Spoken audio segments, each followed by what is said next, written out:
Уг систем нь Алтай улаастай эрчим хүчний систем төрийн өмчт компани нийт цахилгаан хэрэглээг 100 хүртэлх хувиар хангах хүчин чадалтай бөгөөд төвийн шугамын ачааллыг бууруулах тогтвортой цахилгаан хангамж бий болгох хэлжээ. Нарны эрчим хүч ашигласнаар цахилгааны зардлыг мэдэгт үйц бууруулж эрчим хүчний хэмнэлт үр ашгийг дээшлүүлнэ гэдгийг онцолж байна. Сэргийгдэх эрчим хүчний төвүүдийг бас байгуулахаар ингэж зорилт төвшүүлсэн. За энэ зорилтын хүрээнд бол Алтай улаастай эрчим хүчний систем төрийн өмчт хувьцаат компани баруун бүсийн сэргийгдэх эрчим хүчний үндсийг болох ийм зорилттой явж байгаа. Офисын барилга энэ заал гэх юм уу дотоод хэрэгцээ маань бол үндсэндээ 160 орчим киловатт байдаг. Тэгээ энэ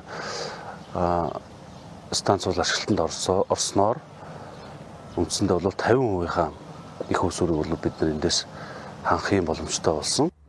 Байгууллагын хувьд сэргээгдэх эрчим хүчийг ашиглах стратеги бодлогыг үе шаттайгаар хэрэгжүүлж байгаа юм.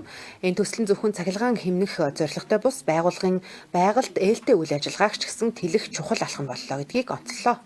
За энэ надны цахилгаан станцын ашиглалтанд орсноор зуны саруудад бол өдрийн цагт офисынхаа хэрэглээг 100% хангаж ажиллахаар байгаа. За өвлийн саруудад бол офисынхаа хэрэглээний 70 хүртэлх хувийг хангаж ажиллахаар байгаа. За энэхүү ажлыг хийж хэрэгжүүлснээр систем компани хэмжээнд бол үр ашигтай, хэмнэлттэй ихээхэн том ажил болсон байгаа.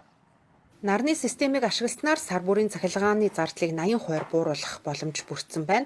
Энэ бол байгууллагын санхүүгийн хувьд ч эрчим хүчний аюулгүй байдлын хувьд ч томоохон дэвшил юм а. Мөн түүнчлэн орон нутгийн байгууллагуудад тогтвортой хөгжлийн сайн туршлага болох үс жишг ажил болж байгаа юм.